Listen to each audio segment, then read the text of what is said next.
কিরে এত দেরি করলি কেন? হাটের টাইম তো শেষ হয়ে গেছে। আরে দেরি হয়ে গেছে, একা মানুষ, তোর তো ছোট ভাই যাক তোর কাছে সাহায্য করে, আর আমি একা একা গোছাইতে গোছাইতে দেরি হয়ে গেছে। মা অন্যদিন একটু সাহায্য করে, মাও আজকে বাসায় নেই, কি করব বল। এত টাকার মাল এই টাইমে বেচতে পারবি? সময় তো আর বেশি নেই। আরে পাগল, আল্লাহ চাইলে সব বিক্রি হয়ে যাবে না, আর টাকা ওঠানোর মালিকও আল্লাহ, সমস্যা নেই। বাপু লাউ কত করে? কোনটা নিবেন দেখেন? এই যে এটা নিবেন?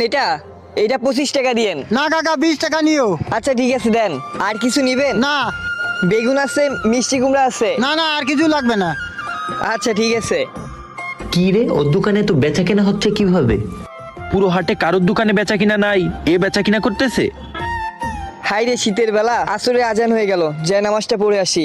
ভাই মিষ্টি কুমড়া কত করে?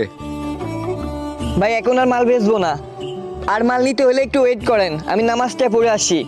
আপনার নামাজ পড়ে আসতে তো অনেক লেট হয়ে যাবে, আপনার জন্য এতক্ষণ আমি অপেক্ষা করবো নাকি? আচ্ছা আপনি যদি ওয়েট না করতে পারেন তাহলে পাশের দোকান থেকে নেন, আমি নামাজ পড়বো আগে। আরে ভাই আমার মালটা দিয়ে তারপর নামাজে যান। আরে আপনি বুঝতেছেন না কেন, অনেকক্ষণ হয়েছে, আজান হয়েছে, জামাত শেষ হয়ে গেলে নামাজ পড়ে তেমন একটা লাভ হবে না, নামাজ পড়ে আসি, আপনি একটু ওয়েট করেন। আমার এই মিষ্টি কুমড়া দিয়ে তারপরে নামাজে যান। না ভাই, জামাত বসে যাবে। আরে ভাই এদিকে আসেন, এই যে এখানে আছে ভালো ভালো তরকারি, সিম, টমেটো, ঝাল, মাটি আলু, একদম টাটকা টাটকা, নিতে পারেন। আরে ওর কাছে কি দেখতেছেন, আমার কাছে দেখেন কত ভালো ভালো সবজি, ওর তা বিক্রি হচ্ছে না বললে থেকে গেছে, আমারটা দেখেন শেষ হয়ে যাচ্ছে। আপনার কি লাগবে বলেন? আচ্ছা আমার 2 কেজি টমেটো, ঝাল আর মাটি আলু দেন, আর দামটা একটু কম রেখে নেন। আরে একদমই চিন্তা করেন না, দাম একদম কমায় রাখবো। কি লাগবে আপনার নেন।